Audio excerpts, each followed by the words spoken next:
Hi, Mark Anthony here with The Whole Message, teaching you the intelligent side of living a healthier life. And today we are doing a program about rest. And this is the 12th program of our 12-part series. Yes, this is the last of the 12-part series, and then you'll be able to order the entire series. So make sure you get all our information when you can. But stick with us. We've got a lot of cooking to do today too. So let's go right to the cooking sets, and then we'll come back in the program and give you the intelligent side of rest and how important it is in your life.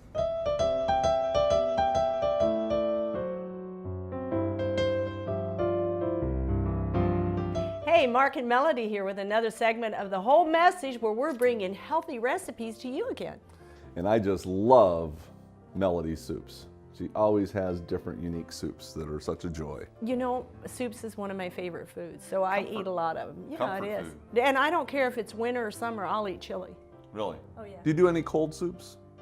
You know, no, Gazpacho, and not really. I've got a cold cherry soup and a cold cucumber soup. I'll bet you they'd be good. Yeah. But I like hot soups, and I mean, I really like my soup hot. Yeah. A lot of people blowing it down. Not me, I'm eating it, no. Yeah, over in the desert, it's a lot of cold soup. Cold soups. Yeah.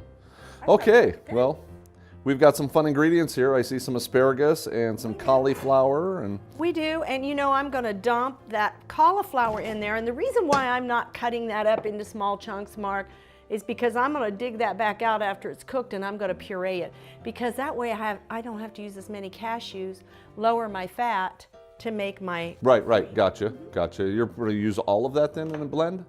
I'm going to blend it. Okay, sometimes I just do parts of it, so. Right, well, there might be a few little parts after that. How about let's put some water in here. Okay. Over there. He's just really relaxing there. I'll tell you. Oh, I'm sorry, do I need more? Or? Just a little bit more. You know what? That's about it, because I really just want these vegetables to get nice and transparent. Too much water, you're not going to blend it into it's going to be saucy, right? Not watery. There'll be just a little bit, right? And there's going to be a little bit of chunks of the asparagus, but not much. Okay. It's more of a creamy soup. Yeah, I actually like the armrest here. It's kind of a, sometimes we just want to be casual. I'd have to be on a stool. Hey, there's advantages. There's advantages of being short, like you can see things on the aisles at the supermarket easy. And there's disadvantages because you need somebody tall like Mark to just, I love how they just reach up there and grab something and you're just stretching and you can't get it. I have a lot of difficulty getting stuff off the bottom shelf. Not me. You notice all the kids' cereals? Where do they have them? Bottom. Where they can All cry to sugar. mom, yeah. All the sugar. And then the ones that are more advertised with terrible ingredients, more sugar for adults, because we're smarter or more our eye level, but the healthiest of the cereals are way up at the top. Yeah. But you got to reach up and you've got to really search for them. Yeah, amazing. You know what, Mark? If you want to, we're going to put some of those cashews in the Vitamix, and we're going to put just enough water to blend and make those nice and creamy. Is that about it? I think so. We might have to add a little bit more water, but that's pretty Onion? much it. Some onion powder, about a tablespoon. I can do that. There you go. I like the onion. You got a lot of onion in there too. Though, I do have an onion in there, and I'm going to puree that, so we're not doing a whole lot. But the onion powder does, for some reason, give a different flavor than the onion itself. It does. Mark, isn't it that the onion powder has the most potent of the flavor of the onion, and then the onion granules are a little bit less, and then the onion itself? Isn't that the way it goes? Yeah, and I think a lot of that's from the drying process and that type of thing. And you're just going to puree that there till it's nice and creamy. Well, I hope I don't need to really get down there and blend it, because I'm not going to make it with We might this, have am to I? add some more water. Okay, here we go.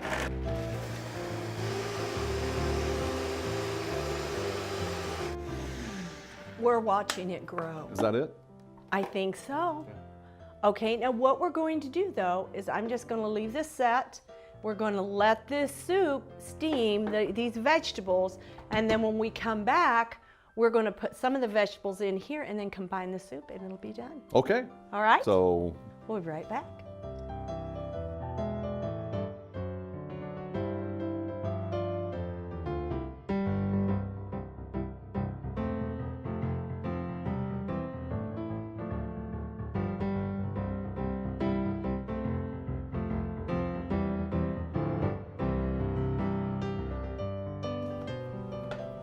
Mark, this has been about 20, 25 minutes, depending, how soft you want, or if you want a little bit crunchiness to your vegetable. So I think, yes, Okay.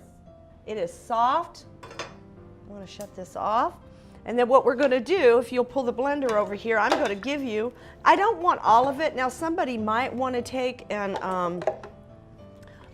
put Blend. all of it in there, and they might want a real, soft, creamy soup, but I do like a little texture, okay? You'd almost make it like a bisque, by theory. And I try to get all the cauliflower. I just leave a little bit of the Asparagus for the texture part. Yeah, I was actually going to go and grab another bag out of the freezer because I thought she was going to blend it all together. And she's like, "Oh no, I'm going to keep some of this for texture." But that's what I would do. You could set some of the asparagus aside and then just sprinkle a couple on the top. Oh yeah.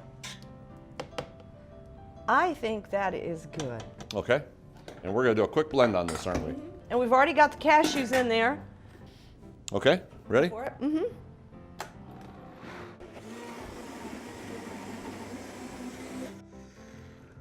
So it doesn't take long at all. It doesn't take long It's at all. really thick.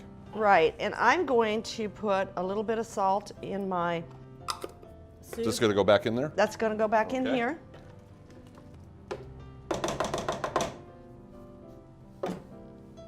All right.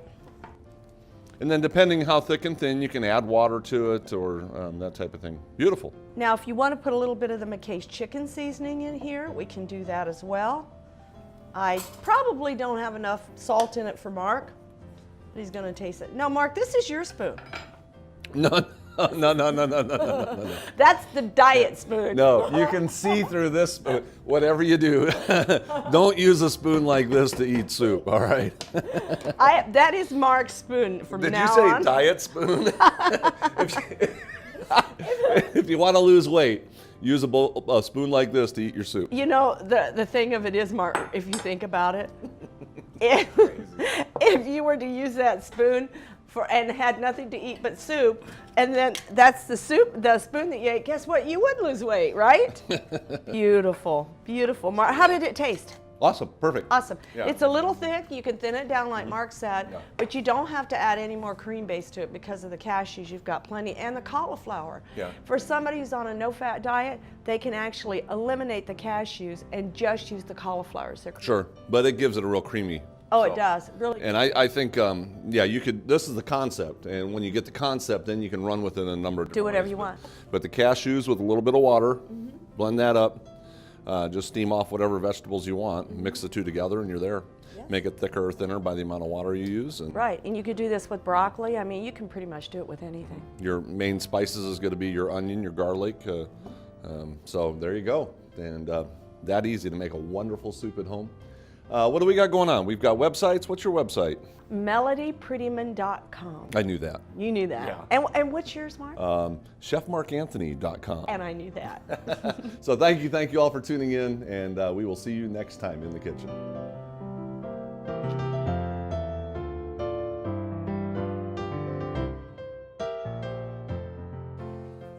Okay, today we're talking about rest.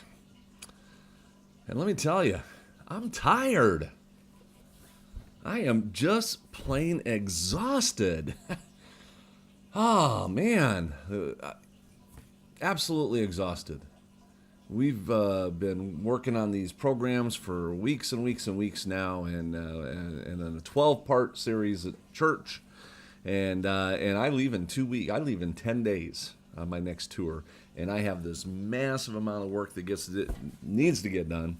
But here I am talking to you. And amen to that. But I am just absolutely exhausted. And so this rest couldn't come at a better time.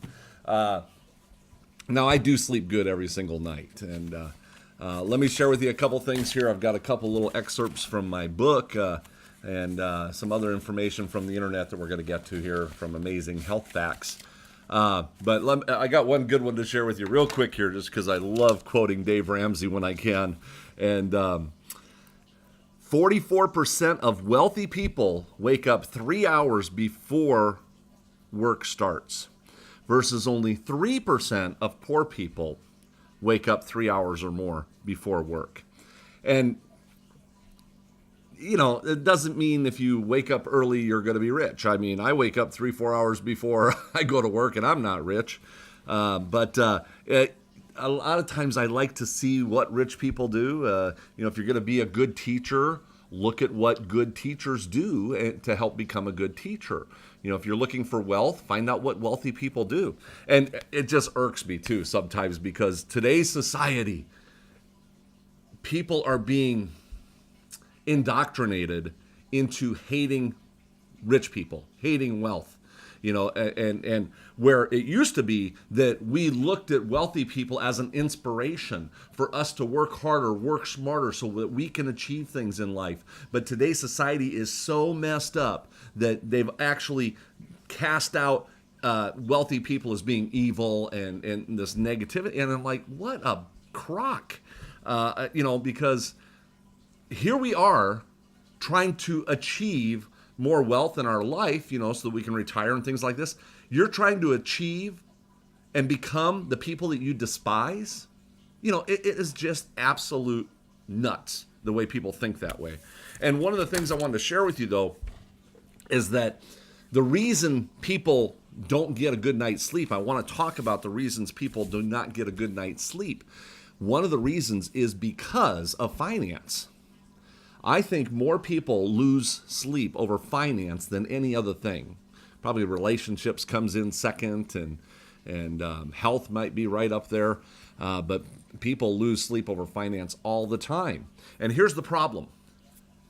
What can you do about your finance when you're trying to sleep? Nothing. But see, we're problem solvers. We want to solve problems. We want to solve problems on how we can help our finances become better.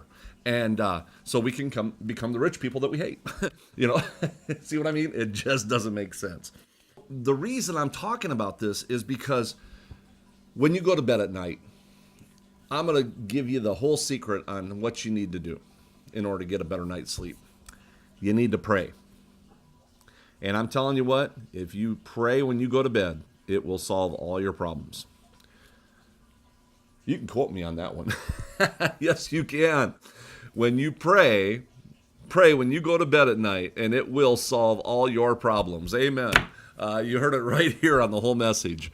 And here's what's going to happen, okay? And I do this, and I want to teach you how to do this. Go to bed, you shut the lights off, head hits the pillow, time to sleep. Start praying. Thank God for the day. Thank Him for all the things that you were able to experience throughout the day, all the miracles of life, and maybe you saw a mountain or whatever it might be. You thank Him for everything, and focus on God. Give Him the praise and worship that He so richly deserves, and then that's kind of an interesting element. Who's the richest person in the universe? Christ. And we're designed to despise and hate rich people. I wonder if there's a correlation between, society's hating of rich people, when the richest person in the universe is Christ. Something to think about, huh? So anyway, back to, sometimes I get off on a little intelligent moment, and you just got one right there. So anyway, you're going to sleep, you're trying to sleep, you're looking, you're talking to God, and all of a sudden finance pops into your head, and you're thinking about all these finance problems you got. All of a sudden, you're going to be like, oh, wait, I'm supposed to be praying. I'm supposed to be thinking about God. So then you go back to your prayer time, and then something else will pop up. It might be that coworker at work that you just hate, that just irritates you all the time. And you start thinking about this coworker and how they just irritate you. And then all of a sudden you're like, wait, I'm supposed to be thinking about Christ. I'm supposed to be praying and thanking Him for the day and asking Him what He wants me to do. And then you start thinking about God again. And then all of a sudden another thought comes into your mind. And it might be something about school, or maybe something about a loved one, or a concern about somebody who's having real physical problems. And you're going to be thinking about that person with those physical problems, and then all of a sudden you're like, wait, I'm supposed to be praying. Start praying for that person. This is what you do. And as you go through these cycles, it's that opportunity to filter through these things, but you got to keep coming back to God, coming back to God. And what you're doing is you're taking that problem and putting it at the cross. And when you start doing this, you are going to sleep better. You're taking your problems, you're taking it to the cross, saying, Lord, I need you to help. I cannot do this. And God will help you. That is the way you get a better night's sleep. Hands down. I don't even have to go through anything else, but we will, just because we can. Amen. So anyway, that will really help you get a good night's sleep. Just keep going back and forth and you'll forget, and the list goes on. Now, there are some problems when it comes to actual sleeping disorders. You have insomnias, you have hyperinsomnias, you have sleep-related breathing disorders. A lot of people get that. There's the circadian rhythm, sleep and wake disorders. When you get into these different rhythms, it wakes you up. And there's parasomnias, which would be a multiple of different somnias. And then sleep movement disorders. So there are some sleep movement disorders that you got to look at as well. And, you'll start moving and it wakes you up. And you start moving again, it wakes you up. And so there are some things that you might need a doctor to go check it out. All right, I'm going to give you my list, because there's hundreds of lists on the internet when it comes to things to do and not do, but I'm going to give you the list right out of my book. Number 1, be consistent, okay? You have to be consistent. Too many people, they just don't have consistency in their sleep time, and you need to go to bed at the same time. Just be consistent. Your sleep time is going to be from here to here. So that's a really important thing to do. Be consistent. Number 2 is the environment. Make sure that you've got a good, comfortable environment to sleep in. And it might be that it's too light and you need to put some darkening on the windows. Keep your room cooler. Sometimes people live in noisy neighborhoods, and we had this bird. Oh man, we had this bird outside chirping all night long, whistling. Beautiful songbird, just whistling all night long and waking up the whole neighborhood. I mean, the neighbors are out there, where's that thing? And I'm like, calm down, it's just a bird, But I mean, night after night after night, that bird was keeping the whole neighborhood up. And so I got a fan, I turned the fan on and told some of my neighbors to do the same thing, and never did hear that bird again. I could hear it, especially when I went outside or something, and it'd start, as soon as the sun went down, it'd start chirping, and it did that till the sun came up. But the fan works really good. So whatever you can do to get that environment in a comfortable place, you got to do it. Number 3, shut off those cell phones and technology. I shut my cell phone off at night. All the technology gets shut down before I even get in the bedroom. If there's a fire, I'll find out about it in the morning. If somebody ends up in jail, maybe that's where they needed to be for the night. If somebody dies, I'll find out about it in the morning. And if the world comes to an end and blows up, I'll find out about it soon enough. Hopefully Christ's saying, hey, time to rise. There's just nothing that I really feel like losing a minute's sleep over. I have no worries. I have no fears.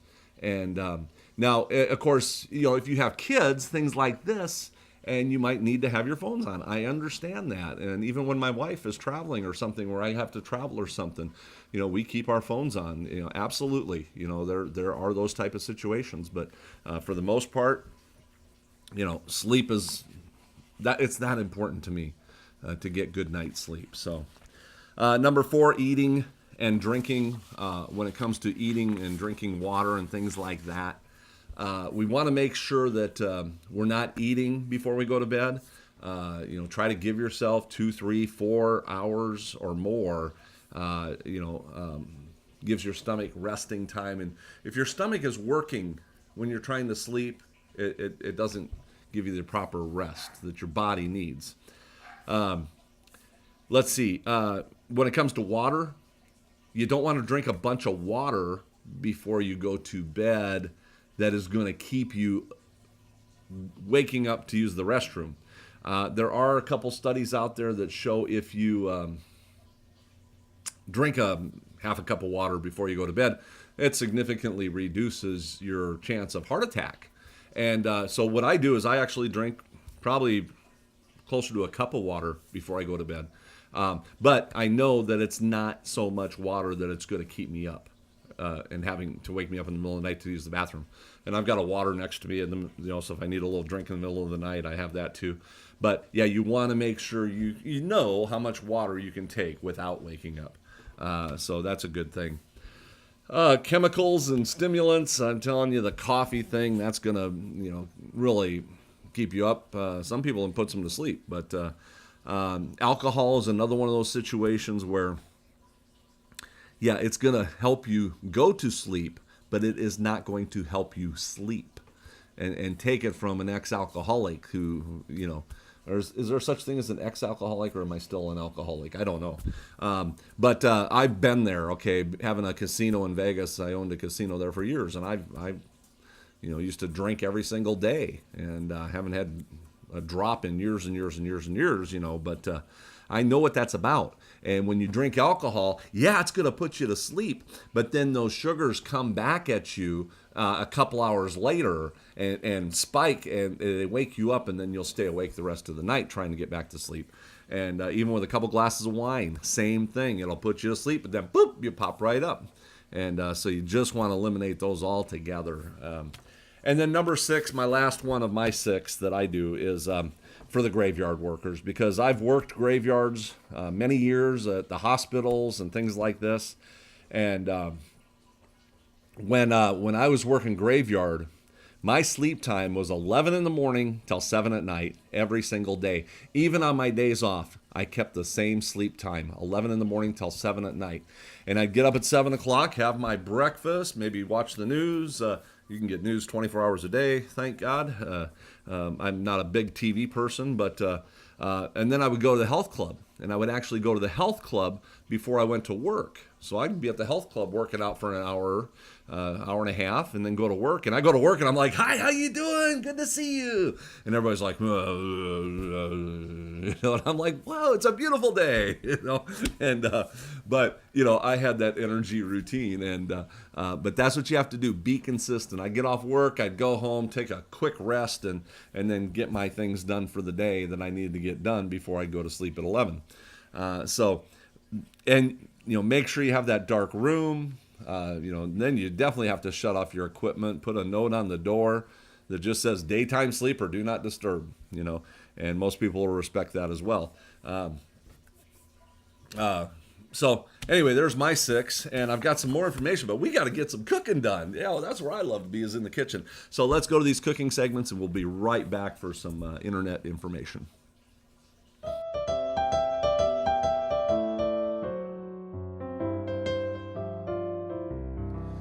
Hi, Mark Anthony here to show you the easy way to make French toast. Now, the first thing I'm going to do is get my pan fired up here, because we want to get that baby warmed up. And then we're going to make our batter. Now, the batter is really easy because we're doing all vegan. This is an all vegan French toast. And all I've got here is some tofu. We can add a little bit of vanilla. And you can see how I'm not even measuring anything, and it's still going to come out great. Cinnamon, you can just put a little bit of cinnamon in there. This is actually pumpkin pie spice, and I just got some fresh pumpkin pie spice, so I figured I'd throw some of that in there, and that will really help the flavor. And then we just hit it with some soy milk. And just like that. Now, once you've eyeballed this, we'll have to see if we need to add more milk to it, but I don't want to overdo the milk, so we'll start with this.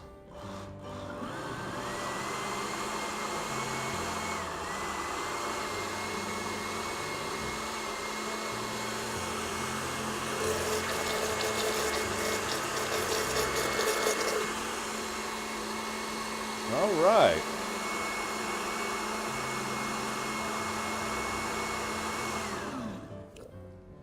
Okay, that looks like about just the right consistency that I'm looking for. And we're going to put this in I like using a square pan. Round pans are fine, but it's got to be something that is flat, because you're going to want to put the bread in there.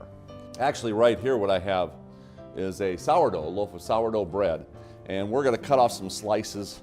I like using this. A lot of restaurants use the Texas toast, and It's a little more challenging, and there's chemicals, and you never know what's going to be in that. So, and the nice part about getting bread like this is you can actually determine what the thicknesses of your slices are going to be. So that's kind of a big plus when it comes to making French toast. So we're going to take this and let's get a little oil in our pan. One of the little tricks about oil when it comes to French toast is that you're going to use more oil for French toast than you do pancakes. Pancakes, you want a real thin coating, but for French toast, you're going to need to add more oil. So it's just kind of the way it works, which is one of the reasons why I stay away from the French toast in the restaurants, because you don't know what they're using for oil. I'm actually just using some extra virgin olive oil right here. And you'll see how I do this. I'm just using the bread. We're just going to give this a nice coating, and then you can actually get as much of that coating off of there as you want as well. And then we'll put it right in there like that. Get that baby fired up,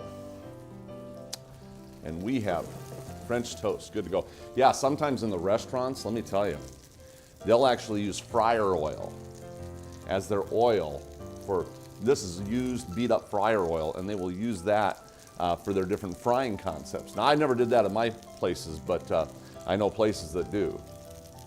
And so this is that easy. And another thing you can always do, sometimes you'll see those little sprinkles, and you can also put specks on it like this, and it gives it a little definition with the visual appeal here. So that's always a good way to go. And just like that, we're going to let this cook. And you can see how I kind of shuffle the pan a little bit because I need this baby cooking. And this is only going to take a couple minutes. Once you get it cooking a little bit, we're just going to give this baby a flip. And look at that. We've already got a gorgeous, gorgeous French toast. Sometimes you might want to give it a little drizzle around the outsides like this, in order to get underneath. If it's already sucked up the other bit of oil, you'll want to do that. So just like that, I'm telling you, it is that easy to make a gourmet French toast. So your whole concepts are use your soy milk and your tofu to create your batter, add some flavor, get the flavors you want, and use a good bread that's not going to be sucking up all of the moisture and being a soggy item. You want something that's a lot more firm, and you'll get a lot better French toast. Okay, and once you have it there, we can actually put it and give it a little slice here.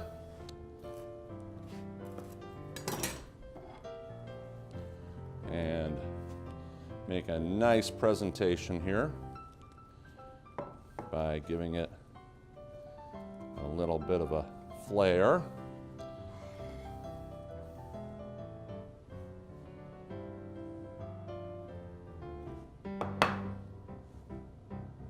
And just like that, you've got a vegan French toast.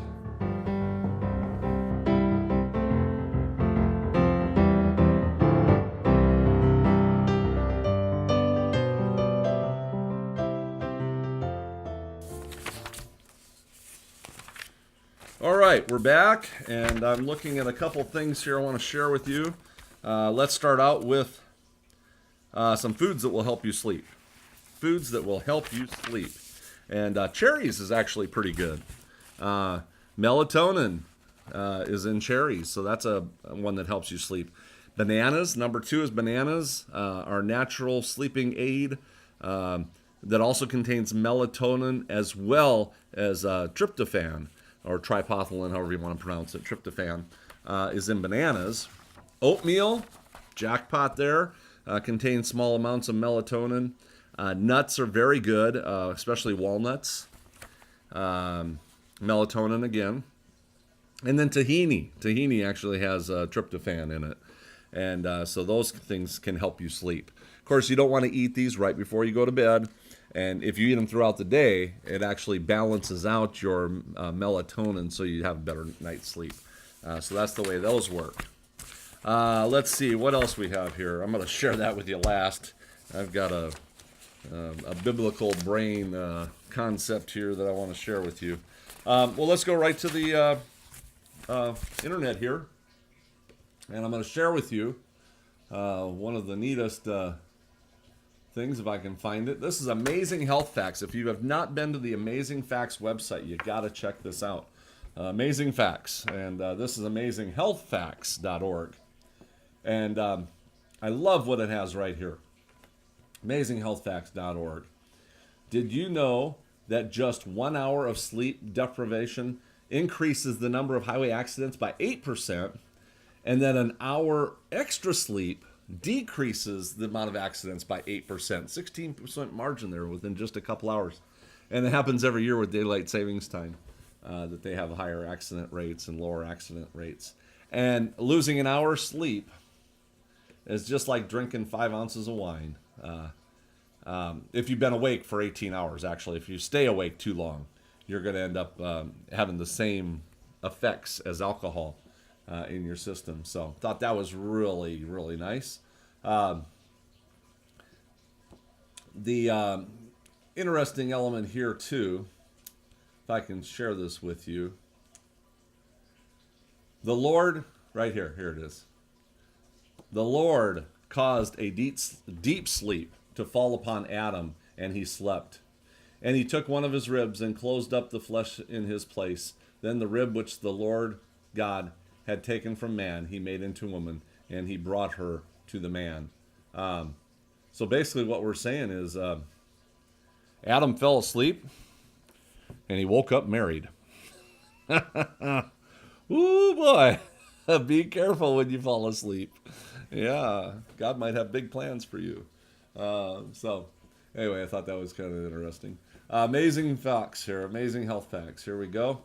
A new baby sleeps as much as 16 hours a day, but that same baby could cause up to 700 hours of lost sleep for the parents in the first year. So, woo! I don't know what that's like. I have never had kids. Now, there are 5 stages of sleeping. I think you know some of this. Stage 1 is actually when you're drowsy in a car driving. You actually have a form of sleep when you're kind of, nodding off a little bit. Stages 2, 3, and 4, brain activity decreases and deep sleep begins, and delta waves begin to intensify. And then number 5 is the REM sleep, where you, with the rapid eye movement. And the interesting thing about stage 5 is that your brain actually becomes totally active again at the same rate as if you were sleeping, or as if you were awake when you are in REM sleep. So that was pretty interesting as well. And so there's some really good information here. 7 steps to a restful night's sleep. Wake up with the sun. I like that. That's the serotonin levels.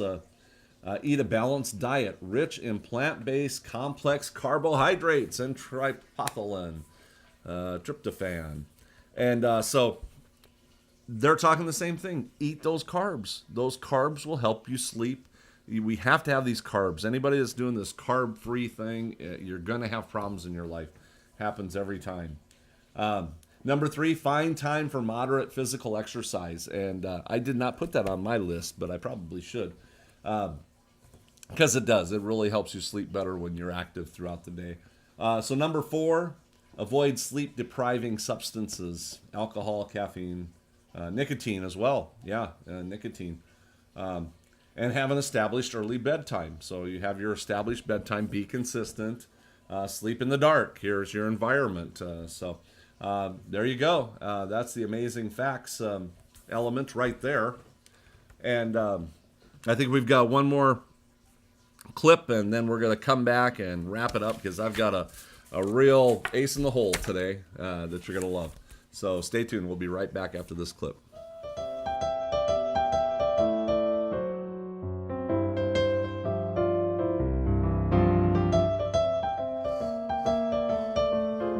Hi, I'm Mark Anthony here to show you the perfect pico de gallo.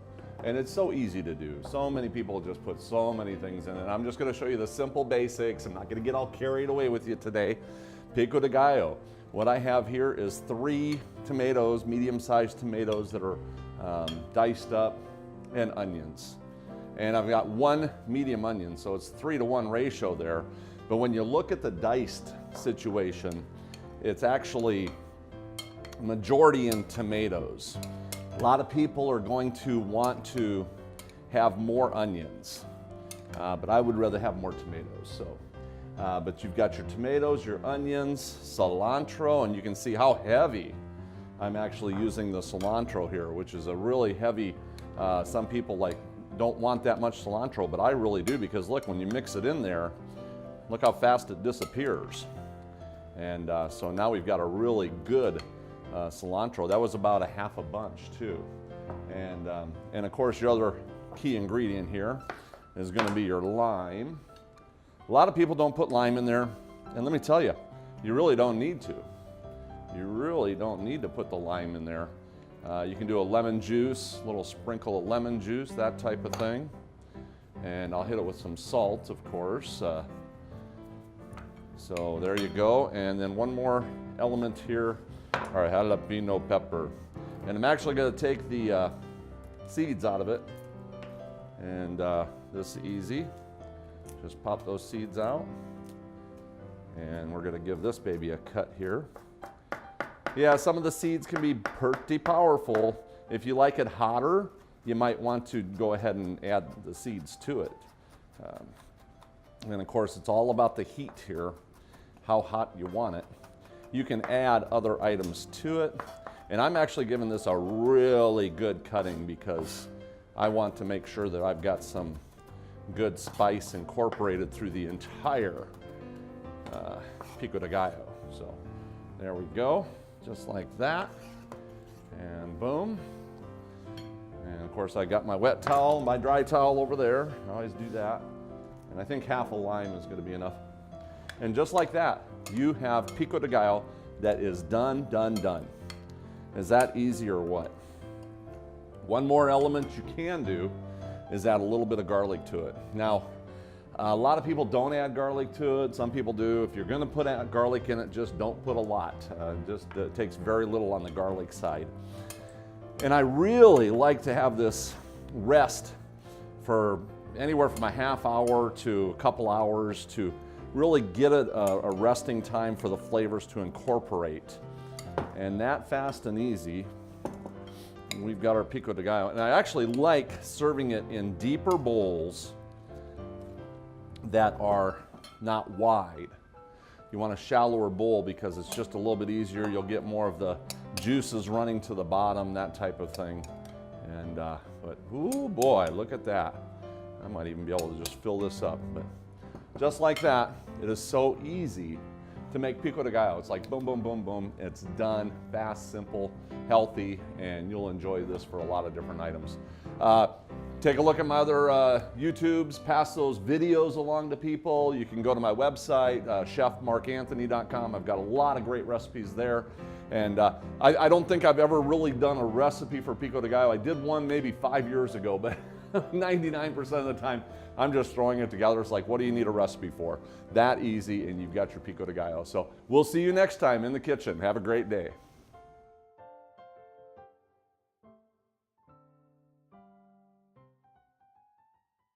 Hi, Melody Prettyman here from The Whole Message, giving you your tip of the day. The apple. 65 calories in a medium apple with 17 grams of carbohydrate, which are complex. Whether you eat your apple baked or fresh, remember, health is just one bite away.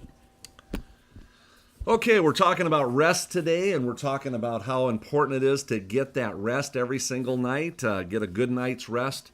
But sometimes that's not enough. And let me tell you, that's why I'm so tired. I mean, I'm just exhausted because I have been going 24/7, 7 days a week. Even though I'm getting a good night's sleep every night, I need more. And that's why God has given us a Sabbath day, a day of rest. And everybody needs that day of rest. And if you don't know, the Sabbath is from sunset Friday to sunset Saturday. That's the biblical Sabbath that was established by God as a perpetual covenant, perpetual, which means ongoing, with never ending, never ceasing to end. But yeah, he gave us that day of rest. And I'll tell you what, that day of rest is a real blessing. I feel so much better when I can get a day of rest. One thing about people who honor God and keep the Sabbath from sunset Friday to sunset Saturday, sometimes you have these little clock watchers. And they'll rush to get everything done before the sun goes down. And then as soon as the sun goes down, it's like, okay, let's go back to work. Let's paint the walls and tear up the carpet, and and I'm like, no, come on, give it a rest. People that are workaholics, which I have a tendency of being a hard worker, could really have problems with the mentality that your Sabbath day of rest is from sunset Friday to sunset Saturday, because you can work all day Friday and then pick it up Saturday night and really never get a day off. So you just need to unplug and take that day off and get that rest the way you should. Now I did a class which was about 5 times as long as what you're getting today, just on rest at church. And amazingly enough, it was over the Easter weekend. And, I've been doing these 13-part series. We did a 13-part series. And just so happened that my program about rest was on Easter weekend. And I thought about this, and I said, you know what? God gave us a day of rest. He's given us, there's even years of rest. In the Bible, it says, let the ground rest every 7th year. And you kind of wonder why our food is so unhealthy nowadays. They're not letting the ground rest every 7th year.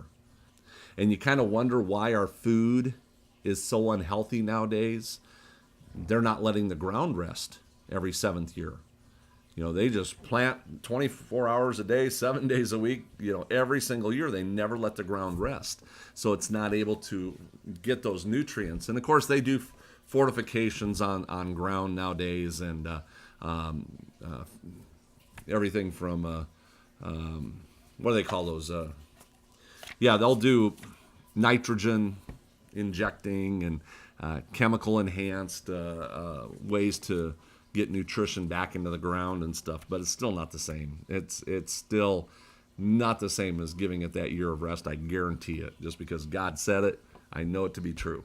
And but here we are, the Easter weekend, and I'm thinking about this, and there's some speculation about did Jesus die on the cross on a Friday night or a Thursday night or a Wednesday, or I think everybody knows that he rose on Sunday morning, and I think that's very significant that really he died on Friday, and it was about 3 o'clock in the afternoon. His suffering on the cross was from 9 to 3, which was the same time that the sanctuary was open. Exact same time every day. The sanctuary was open 9 to 3.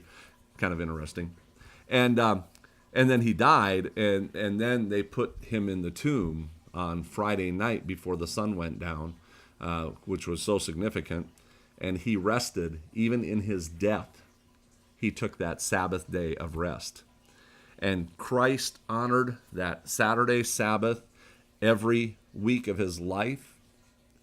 The apostles all honored it every day. The entire Bible, there's not one change of the Sabbath. And I'm like, you know what? If God can even honor it through the death of Christ, hey, that's good enough for me. And so I do take that day of rest every week, and that's what helps get me energized so that I can really have a good week. So get your rest daily, get your rest every night, and then get your rest on that weekly Sabbath rest, and you're going to feel a lot better. And then usually every once in a while you need to get a rest and take a week off, that type of thing. I guess that would be a very important thing to do as well. So that's it for today. I think we have one more little quick clip for you, and then we are done with this 12-part series. I do have another 12-part series we're working on called Advanced Baby Steps, which will be a lot more in-depth studies on different things. But thank you all for tuning in, and we will see you next time in the kitchen.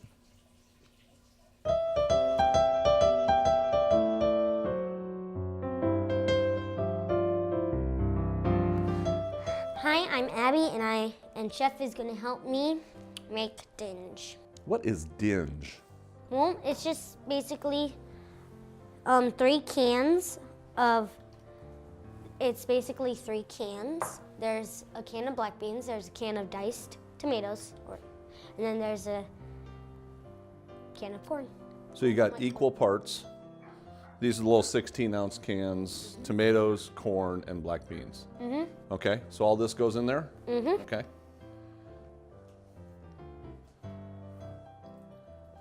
Dinge. That's kind of a dingy word. We might have to come up with a better name for this one. Maybe. How long you been making this? Well, my dad's been making it most of the time. Really? I just. So this recipe has been passed down through generations, is what you're saying, huh? Basically. Okay. My grandma made it, my dad made it. And now you're making it. Mm-hmm. Then my kids are gonna make it.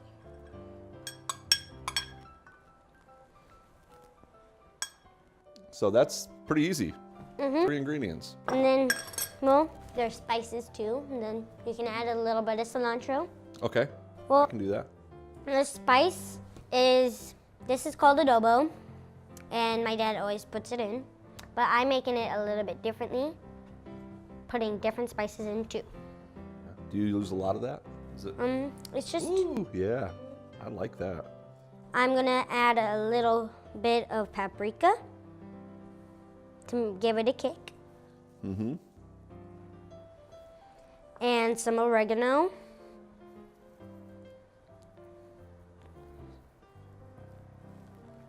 And you want this chopped up then? All that. And then I also add some parsley. Chef Abby here actually told me earlier to make sure that I set a couple pieces aside for garnish. So that's what these are here for. And I use red pepper and some salt. And if you haven't seen one of the other videos, this is a salt shooter. You use a whole lot less with that. It's tough, isn't it? And it makes it a really fine dust. And Is this chopped up enough? just put it in. Okay. Boom. Yep, just like that. Okay. And then you can stir it. And I might add some more spice to it. Do you like that genetically modified corn? They put chemicals in it. Yeah, I know. This is not genetically modified corn, by the way. Most of the corn that you eat like this is not genetically modified. The corn that is genetically modified is usually the corn. They always say, here's the thing about genetically modified. You've heard a lot about genetically modified organisms. And everybody's saying, oh, 90% of the corn is genetically modified. Stay away from corn. As long as you're eating fresh corn or whole kernel corn or frozen corn, canned corn. Organic. Organic. But you're not going to get GMO corn. Genetically modified corn tastes so horrible that you can't eat it. And the genetically modified corn is the corn that they're using to feed livestock, the corn that they're using for biodiesel fuels. I mean, out of the 90% that they're claiming is genetically modified, only 40% is used for farm animals, 50% is biodiesel fuels. Only 10% of the corn that's actually produced is for human consumption. Yeah, and in order for you to eat that, you would have to blast it with flavor, blast it with chemicals, blast it with everything in order to consume it. So a lot of times when you're getting the manufactured corn, like in chips and these processed foods, then they can use the genetically modified corn and manipulate it through chemicals and flavorings and to make it palatable. But other than that, stuff like this generally for the most part is not genetically modified. So What I did differently than my dad is, well, he mostly adds only adobo, but most of the time salt and pepper like I did, but I also added paprika, oregano, and parsley. Okay. So And cilantro. is this red pepper? That's the red pepper? Paprika, oregano, parsley. And I've been adding some as it's cooking to make it have a better taste. Okay. So, and that's it? Let this cook for a minute or two. And then what do you do with it? Am I just going to eat it like that? No, you put some rice underneath. Ah, So let's place this rice. That's really hot too. And by the way, if you've seen some of my cooking shows, you see how I do these in the freezer. I make them up ahead of time in big batches and then I freeze them. And look at this, it is all ready to go for your dishes. We microwave this for maybe 3 minutes out of the freezer. And yeah, I just hit it for 1 more minute just now to kind of warm it up a little bit. But that way, that fast, and you can microwave it right in the bags. You can take it out of the bags. A lot of times we'll put these in the fridge overnight, so they're already done. And even if you cooked it, you could actually stir it in with a little bit of water, you know, if you're gonna cook it on the pan. But just like this works for me, so. So I'm gonna turn this on a lower temperature because it's getting. So it's pretty much done then, huh? You just gotta stir it a little bit. Boy, that heated up fast. This is one of those Salad Master pans. They're such good pans. They really conduct heat. And it doesn't really take good. a long time either. It takes maybe 10 minutes or so. Yeah. Depends what you put in there. So yeah, this is one of those, what would they call it? Like a one pot dish? Or 3-can soup. Yeah, stew. and so you can actually add anything to it and have a meal that's healthy in no time at all. Let it sit for a moment. All right, so I can plate this up? Let's do it. Let's plate this thing up here and see what we got. And you want me to just grab it and go to town? Yep. So this you want just right over the top, right? And then I'll. Oh, it even smells good. Can you smell that? My dad usually doesn't put paprika in it because it might be too spicy, but I did this time. Yeah, And I'm gonna put in some cilantro. usually your paprika is going to give you a smoky flavor. Not as much of a spicy, but it does give you that good smoky flavor. And like it kind of cooks the cilantro with it too. Is that enough for you? Or? Okay. And then you can just put some cilantro leaves on here for design.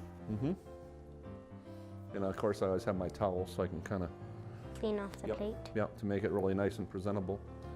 Okay, and put a piece right on top like that. And then a little piece on the side. Beautiful.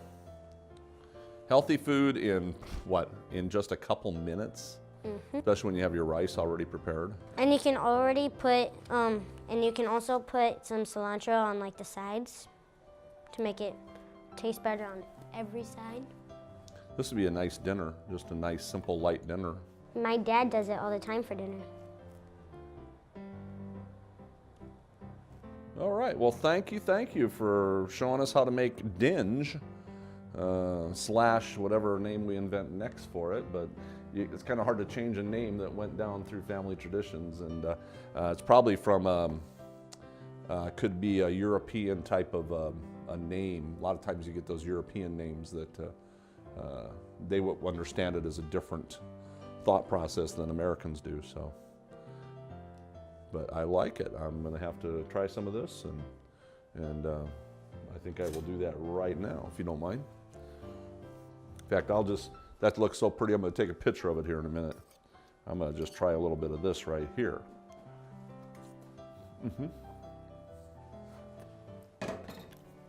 Yes, she's really not this tall. We have her on a platform over here. So just in case you were thinking that, you know, maybe I had been shrinking over the years, and probably eventually it'll be like this. So tell me, Abby, I'll have my little cane here. So tell me, Abby, How's the chef business? Well, amen. Enjoy. We'll have these recipes up on the website for you, and we'll see you next time in the kitchen.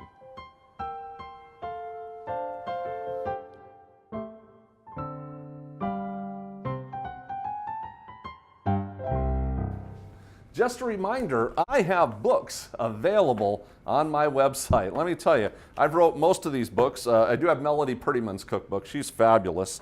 And Vegan Simplicity, of course, and Simply Incredible. Those are my two big ones. And we also have Baby Steps to an Amazingly Healthier You. For any contribution, we will send this out to you with a packet full of information.